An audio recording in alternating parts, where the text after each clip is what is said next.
നമ്മുടെ ഗാർഡനെ കളർഫുള്ളാക്കുന്ന ഒരു കൊച്ചു സുന്ദരിനെയാണ് നമ്മളിന്ന് കാണിക്കുന്നത്. കോളിസ് പ്ലാന്റിൻ്റെ ഒരു വെറൈറ്റി. ശരിക്കും ബാക്കിയുള്ള കോളിസ് പ്ലാന്റിൽ നിന്നൊക്കെ നല്ല വ്യത്യാസമുണ്ട്. അതിൻ്റെ ലീഫ് എന്ന് പറഞ്ഞാൽ ഇങ്ങനെ കീറി കീറി കിടക്കുന്ന മാതിരി തോന്നും. ബാക്കിയുള്ള കോളിസ് പ്ലാന്റ് എന്നൊക്കെ വെച്ചാൽ ഇലകളിൽ പല രീതിയിലുള്ള ഡിസൈൻസും കളർ ചേഞ്ചും അങ്ങനെയൊക്കെയല്ലേ. ഇതിൻ്റെ ഇല എന്ന് പറയുന്നതാണ് ഇതിൻ്റെ ആ ഒരു ഇലയുടെ ആ ഷേപ്പാണ് അതിൻ്റെ ഒരു പ്രത്യേകത എന്ന് പറയുന്നത്. ഇങ്ങനെ നമ്മൾ ഓരോ ഇതും കീറി കീറിയിട്ടിരിക്കുന്ന പോലെ തോന്നും. കുറേ ഇങ്ങനെ നിൽക്കുന്ന കാണുമ്പം ഒരു മയിൽപ്പീലി കൂട്ടം പോലെ തോന്നും കേട്ടോ. ഒരു ലൈറ്റ് പിങ്ക് കളറുണ്ട്, ഒരു മെറൂൺ കളറ്, അതിൻ്റെ ഇടയ്ക്കൂടെ ഒരു ഗ്രീൻ കളർ വരും. അങ്ങനെ ഒരു കളർ കോമ്പിനേഷനിൽ നല്ല ഭംഗിയായിട്ടുള്ളൊരു പ്ലാന്റ്.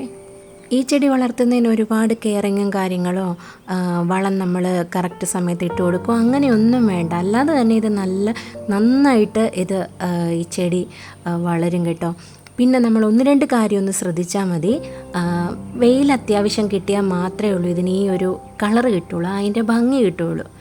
എൻ്റെ ഗാർഡനിൽ തന്നെ ഇത് വെയിൽ കുറഞ്ഞ ഷെയ്ഡായിട്ടുള്ള സ്ഥലത്ത് നിൽക്കുന്നതിന് ഇത്രയ്ക്ക് ഇത് കിട്ടുന്നില്ല കേട്ടോ, ഇത്രയ്ക്ക് കളറില്ല. ഞാനത് വീഡിയോ എടുക്കാൻ വിട്ടുപോയതാണ്. പിന്നെ അതുപോലെ തന്നെ മണ്ണിന് എപ്പോഴും ഒരു നനവ് വേണം എന്ന് പറഞ്ഞ് വെള്ളം കെട്ടി നിൽക്കുകയും ചെയ്യരുത്. വെള്ളം കെട്ടി നിന്ന് കഴിഞ്ഞാൽ ഉറപ്പായിട്ടും അത് ചീഞ്ഞു പോകും. അത്യാവശ്യം ഒരു നനവ് എപ്പോഴും മണ്ണിന് വേണം താനും.